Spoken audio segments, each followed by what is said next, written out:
एक जागा जिथे प्रत्येक मशीन नाही तर एक संधी आहे स्वतःला घडवण्याची।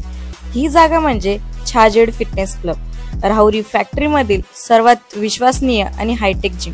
महिलांसाठी स्वतंत्र batches and trainers, 100% safe and positive environment, AC सह पूर्ण सुविधा असलेली gym, hitech equipments, full body workout साठी योग्य। तर यायचं कुठे आहे? Chhajed fitness club, Tarabad road, Rahuri factory. आवाज जनतेचा, लढा सर्वसामान्य जनतेच्या न्याय व हक्कांसाठी। राज्यात पुन्हा एकदा मराठा आरक्षणाचा मुद्दा पेटला। मनोज जरांगे पाटील मराठा कार्यकर्त्यांसह मुंबईत घुसण्याच्या तयारीत आहेत, तर दुसरीकडे महाराष्ट्र सरकारनं 2 दिवसांपूर्वीच मराठा आरक्षण उपसमितीच्या अध्यक्षपदामध्ये फेरबदल केला। मराठा समाजाच्या उपसमितीच्या अध्यक्षपदी राधाकृष्ण विखे पाटील यांची निवड करण्यात आली। यापूर्वी चंद्रकांत पाटील हे या उपसमितीचे अध्यक्ष होते। राधाकृष्ण विखे पाटील हे स्वतः मराठा आहेत, त्यामुळे त्यांच्याकडून मराठा समाजाला मोठ्या अपेक्षा आहेत। कदाचित त्यामुळेच त्यांच्यावर उपसमितीची जबाबदारी सोपवली असावी असंही बोललं जात आहे। मात्र मराठा आरक्षणाचा विषय टोकाला गेला असताना ही जबाबदारी त्यांच्यावर देण्यात आल्यानं याविषयी वेगवेगळ्या राजकीय चर्चा सुरू आहेत। अर्थात विखे पाटलांनी ही संधी आहेच।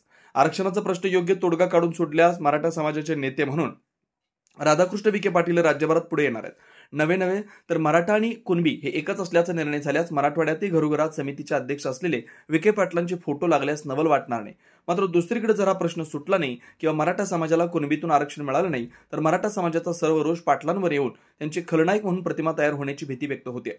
मुळातच हा प्रश्न सोडवणं नेमका कोणाच्या हातात आहे? समितीची काय जबाबदारी आहे? समितीला कोणते अधिकार आहेत? याची माहिती घेतली तर विखे पाटील यांना ही संधी आहे की अन्य काही याबाबतीत राजकीय चर्चा लपून नाहीत।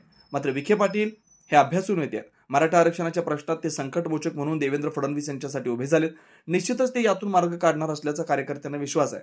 समितीच्या माध्यमातून मराठा समाजाची सामाजिक, आर्थिक, शैक्षणिक स्थितीबाबत विखे पाटील आढावा घेणार आहेत। ते स्वतः मराठा आरक्षणाचा प्रश्न कायद्याच्या चौकटीत बसून सोडवण्यासाठी सकारात्मक आहेत, त्यामुळे मराठा बांधवांना त्यांच्याकडून अपेक्षा वाढल्या। 2 दिवसात याबाबत चित्र स्पष्ट होईल।